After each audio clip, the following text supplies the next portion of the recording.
The blood wasn't on the battlefield. It was on the mission briefings, the encrypted emails, the casual family photos.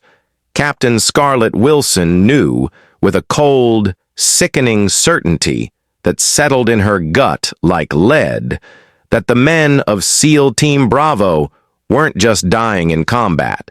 They were being murdered. And their killer wore the same uniform, shared the same brotherhood, and ate at the same mess table. He was one of them. A brother. A traitor. The casualty reports weren't just statistics. They were indictments. 4.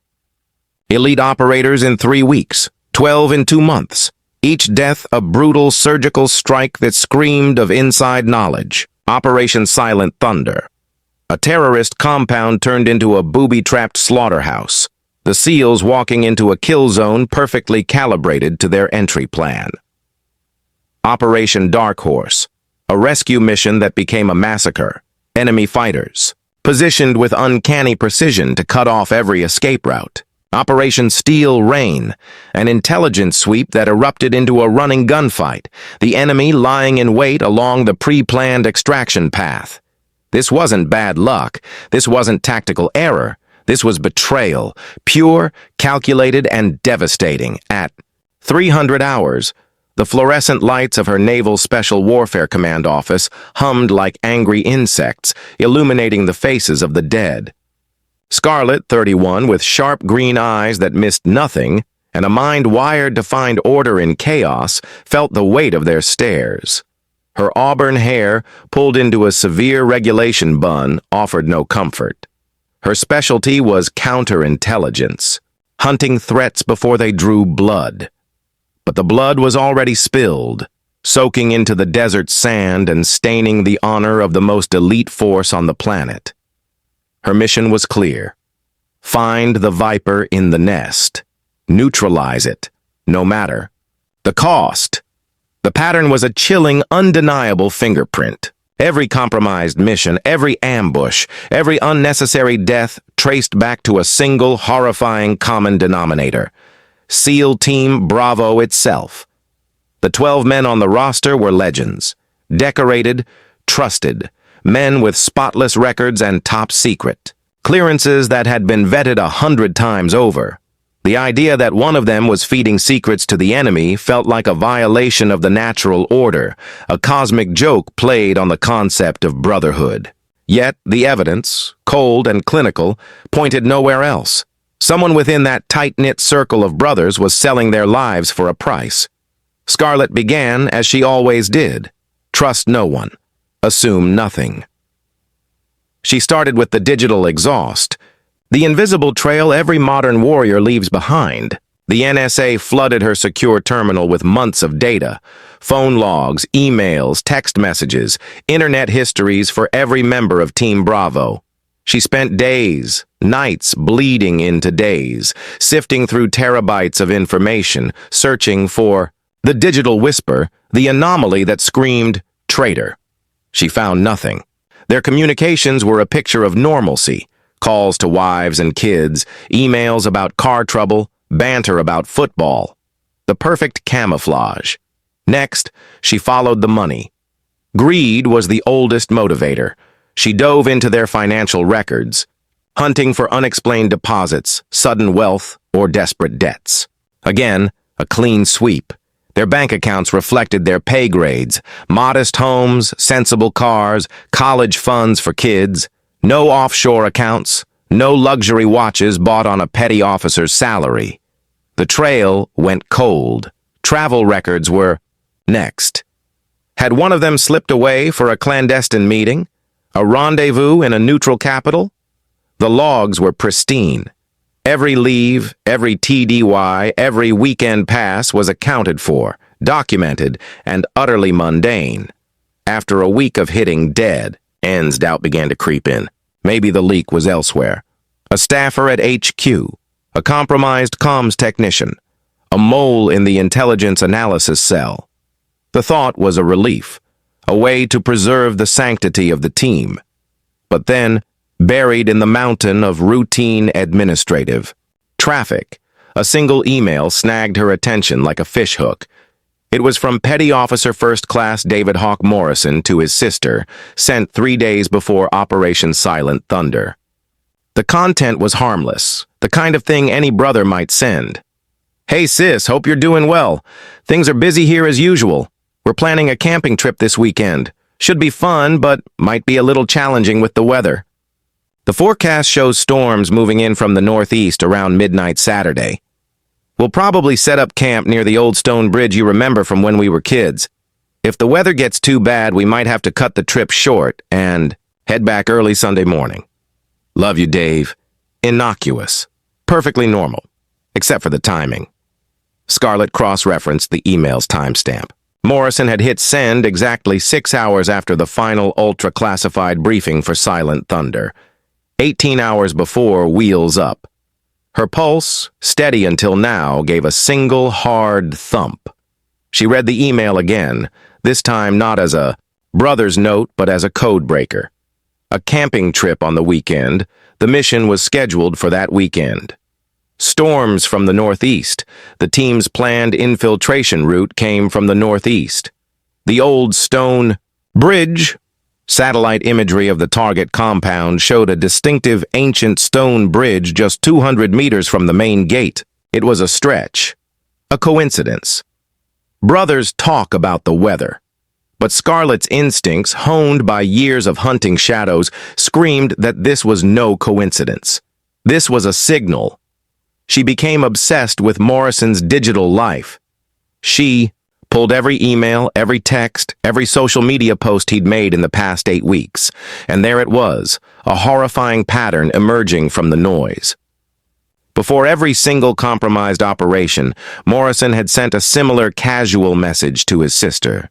A note about helping a friend move before Darkhorse.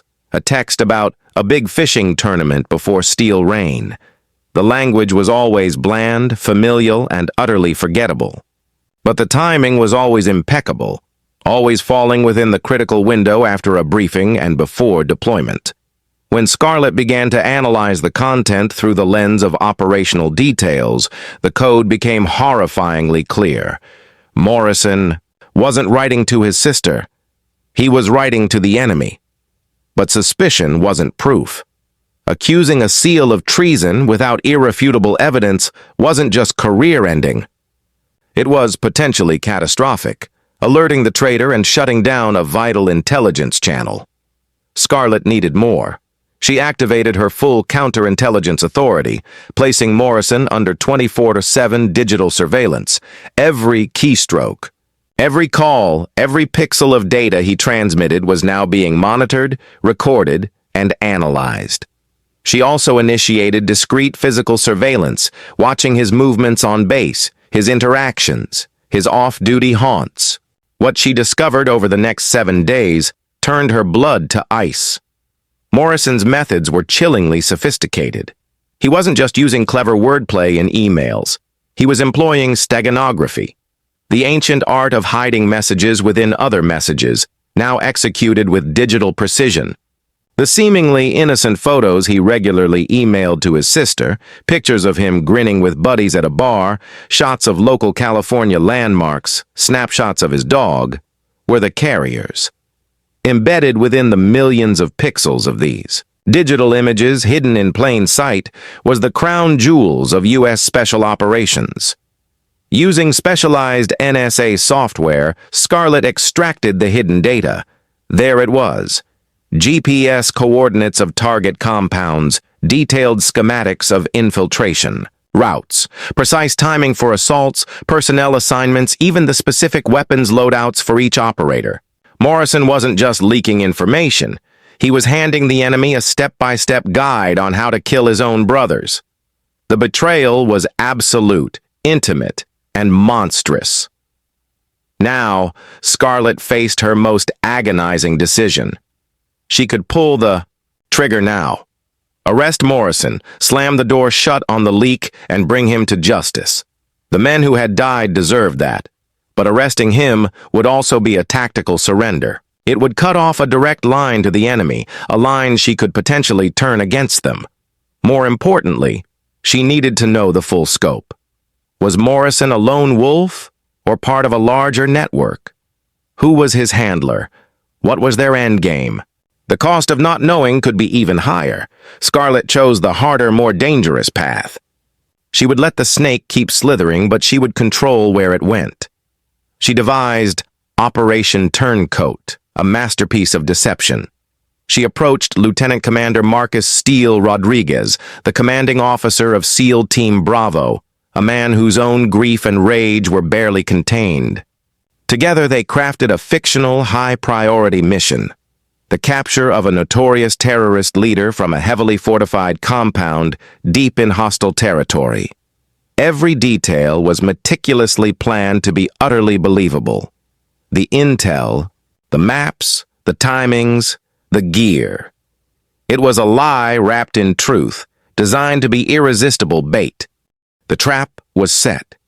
As Team Bravo went through the motions of preparing for the fake mission, Scarlett watched Morrison like a hawk. And as predicted, he took the bait. He sent his coded family update to his sister, embedding the fake operational details, the approach vector, the assault time, the extraction plan, deep within a photo of a sunset over the Pacific. The digital trail, painstakingly traced by NSA wizards through layers of encrypted proxies and ghost servers, led unambiguously to an IP address registered to a known hostile foreign intelligence service, one with a long, bloody history of targeting U.S. Special Ops. The evidence was now beyond any shadow of doubt. David Morrison was a traitor. His actions had directly led to the deaths of at least 16 American servicemen. The stage was set for the final act. On the day of the fictional mission, while Morrison believed his team was flying into an ambush he had orchestrated, SEAL Team Bravo was actually deploying to a completely different location. They were the hunters now, not the hunted. They moved into position, silent and lethal, overlooking the very compound Morrison had leaked. They waited, and the enemy came. Lured by Morrison's intelligence, a significant enemy force mobilized, moving into perfect ambush positions, ready to annihilate the unsuspecting SEALs. Instead, they walked into a meticulously planned American ambush. Helicopters thundered from the sky. Ground units, pre-positioned based on Scarlett's intel, closed in from all sides. The firefight was short, brutal, and utterly one-sided. The enemy force was decimated, killed or captured. Their weapons, radios, and laptops were seized, a treasure trove of intelligence. And throughout the entire operation, every single one of Morrison's communications was recorded, providing an ironclad, real-time record of his treason. The moment the dust settled and the team returned to base, the trapdoor fell.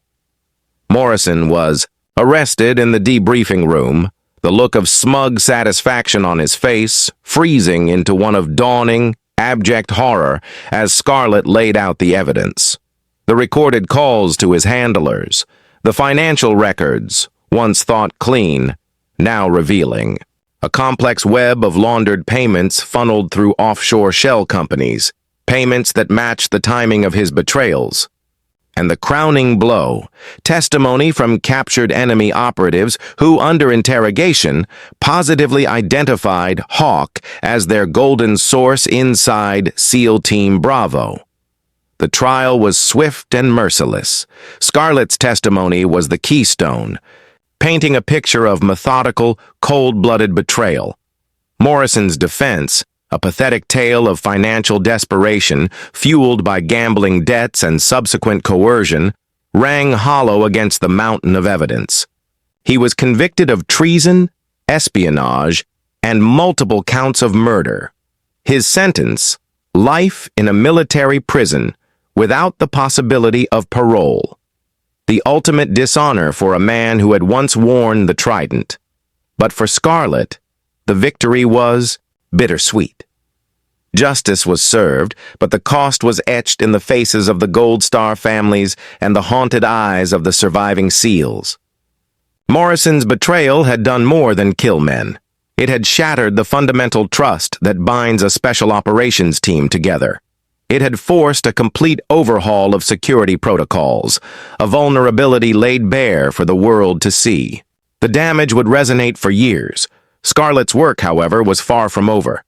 Her success in hunting down Morrison catapulted her into a new role, architect of the future.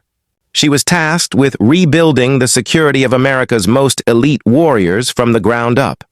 She created the Guardian Protocol, a revolutionary system of continuous automated monitoring. It didn't just look for spies. It looked for vulnerabilities. It analyzed communication patterns for anomalies, financial records for distress signals, behavioral changes for red flags, and even psychological indicators for signs of stress or ideological drift. It was designed to identify the next David Morrison before he sent his first coded email, to offer help, counseling, or reassignment before desperation turned a good man into a traitor. She followed this with the Trust But Verify training program, a cultural revolution. She taught operators that security wasn't about suspicion, it was about protection. It was about watching out for your brother, noticing if he was drowning in debt, struggling with PTSD, or acting strangely. Reporting a concern wasn't betrayal, it was the ultimate act of brotherhood, preventing a teammate from making a catastrophic, life-destroying mistake. She faced resistance, of course. Some saw it as an erosion of trust. Scarlett countered, "Real trust isn't blind. Real trust is knowing with certainty that the man beside you has been vetted, is being watched over, and is worthy of the bullet you'd take for him. Security doesn't kill trust. It sanctifies it." The results were staggering. Within months, the Guardian Protocol flagged potential threats: a young operator drowning in medical debt, another showing signs of radicalization online. Interventions were made, careers were saved, operations were protected. Unit cohesion didn't fracture. It strengthened. Knowing they were protected from predators, both foreign and internal, allowed the teams to operate with renewed focus and confidence. Years later, standing before the Joint Chiefs of Staff as the newly appointed head of the Joint Special Operations Counterintelligence Command, Scarlett presented the legacy of the Morrison case. It wasn't just about one traitor caught, it was about a paradigm shift. "We used to look outward for threats," she declared, her voice steady and strong. "Morrison taught us that the deadliest knife is often the one hidden in your own back. We've built systems to find that knife before it's drawn and to support the hand that might be tempted to pick it up." The numbers spoke for themselves. 43 potential threats identified and neutralized before they could cause harm. An estimated 200 lives saved, hundreds of missions protected. But for Scarlett, the true victory was quieter, deeper. It was in the eyes of Lieutenant Commander Rodriguez, calling years later to say SEAL Team Bravo, now redesignated SEAL Team Delta, had completed 46 consecutive operations without a single casualty due to compromised intel. It was in the Yake knowledge that when a SEAL stepped onto a helicopter for a night raid, he could focus on the enemy ahead, not the brother beside him. The battle against betrayal is never truly won. New threats emerge: social media manipulation, targeting of family members, more sophisticated recruitment tactics. Scarlett's work is eternal. But she had proven something vital: that trust, the sacred bond of the brotherhood, isn't a weakness to be exploited. It's a strength to be protected, fortified by vigilance, compassion, and systems designed not to breed paranoia, but to ensure that every man and woman who dons the uniform is worthy of the absolute life or death trust placed in them. Because in the shadows where SEALs operate, where the margin between success and catastrophe is razor thin, trust isn't just a virtue, it's the ultimate weapon, and Scarlett Wilson had become its most formidable guardian. The war against the enemy within had just begun, but for the first time, America's warriors had a shield as strong as their sword.